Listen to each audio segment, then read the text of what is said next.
Mani sauc Roberts Rumba, un es esmu asinsvadu ķirurgs un flebologs. Šodien pastāstīšu jums par biežāko artēriju saslimšanu, un tā ir ateroskleroze. Dažiem tas būs jaunums, bet ateroskleroze ir teju universāla saslimšana, tajā ziņā, ka ar to slimosim gandrīz visi, ja nu vien tik ilgi izdzīvosim. Ateroskleroze sāk attīstīties jau bērna vecumā, mikroskopiskā līmenī, artērijās izveidojās tauku strīpas, kurām progresējot, tad attīstās ateroskleroze. Sākotnēji ateroskleroze nedod nekādus simptomus, nekādas sūdzības nerada, un līdz ar to arī rodas šis maldīgais iespējas, ka mums 20 vai 30 vai 40 gados jau nav ateroskleroze. Bet diemžēl sliktas ziņas, ateroskleroze mums ir arī 20 un 30 gadu vecumā, vienkārši klīniski vēl neizpaužās. Ateroskleroze ir lēni noritoša, hroniska artēriju sieniņas iekaisuma saslimšana.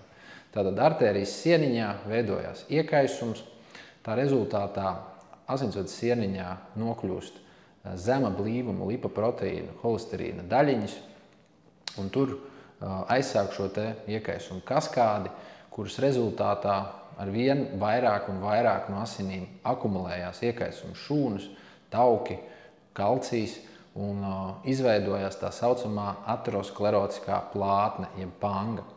Sākotnēji šī panga attīstās artērijas sieniņas iekšējā un vidējā slānī un nekādus artērijas sašārinājumus nerada. Līdz ar to arī nekādas sūdzības nerada. Bet slimībai progresējot un cilvēkam novecojot, aterosklerozes panga sāk izplatīties jau uz asinsvada caurplūstošo virsmu, tātad radot traucējumus asins plūsmai. Pastāv mīts, ka nopietni nozīmīgi asinsvadu sašārinājumi vai pat slēgumi noteikti radīs kādas sūdzības. Tātad, ja pacientam ir 90% sašārinājums kādā artērijā, viņam taču noteikti būs sūdzības. Bet tā nav. Es ikdienā redzu pacientus, kuriem ir pat artēriju slēgumi kājās vai nozīmīgi sašaurinājumi, 90–95% sašaurinājumi, kuriem nav sūdzību.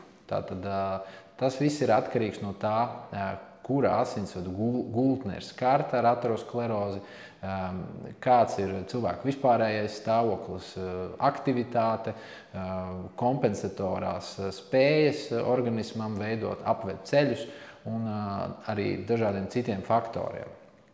Ļoti bieži artēriju sašaurinājumi klīniski var arī neizpausties līdz brīdim, kad notiek kaut kas kritiski slikts, artērija tiek slēgta pavisam, un tad atkarībā no baseina var attīstīties vai nu infarkts, vai insults, vai kāju artēriju slēgums ar tam sekojošu kājas gangrēnu.